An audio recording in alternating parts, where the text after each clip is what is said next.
Mano istorija draudimo bendrovėje IF prasidėjo 2002 metais. Pradėjau darbuotis kaip biuro administratorė. Po kokių metų gavau pasiūlymą pereiti į pardavimų departamentą. Darbavausi draudimo specialiste. Tai buvo darbas daugiau su fiziniais klientais. Šiuo metu dirbu su verslo klientais, esu verslo klientų draudimo ekspertė. Taigi kelias nemažas, jau 14 metų. Dirbant draudimo bendrovėje IF tikrai nenuobodu. Darbas kūrybingas, sakyčiau, nemonotoniškas, nuolatinis tobulėjimas, judėjimas į priekį, organizuojami įvairūs mokymai, tiek išoriniai, tiek vidiniai, nuolatinis iššūkių priėmimas, nuolatinis sprendimų ieškojimas, jų radimas. Tai tikrai yra nenuobodu.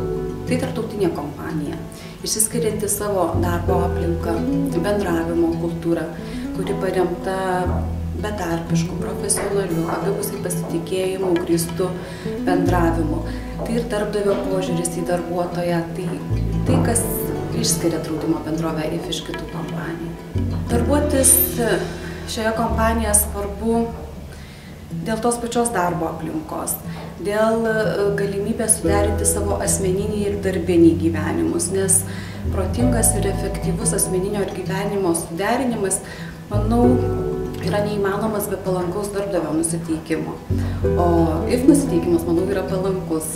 Išmokau ir pasitikėjimo savo jėgomis, ir bendravimo įgūdžių, ir priimti ir įveikti iššūkius, ir ieškoti ir rasti sprendimus.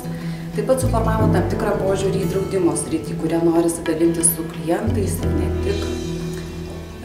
Labai gerai atsimenu vieną pokalbį su klientu, su kuriuo bendravome, kai jisai kardinaliai keitė savo veiklos pobūdį. Bendraujant apie tai, jisai paklausė manęs, ką aš norėčiau veikti, jeigu nedirbčiau draudimo bendrovėje. Tuomet mano atsakymas buvo, kad aš norėčiau save stipriai išbandyti savanoriaudama savanorystės srityje. Tai padėti sunkiai sergantiems ar garbingo amžiaus žmonėms, žodžiu, kaip daryti gerus darbus. O jo atsakymas buvo, jūs tik dirbat dabar tokioje srityje. Jūs darot gerus darbus, padedat žmonėm, kai jiem atsitinka nelaimė. Tai buvo pats didžiausias ir vertingiausias įvertinimas, kai tą tau pasako tavo klientai.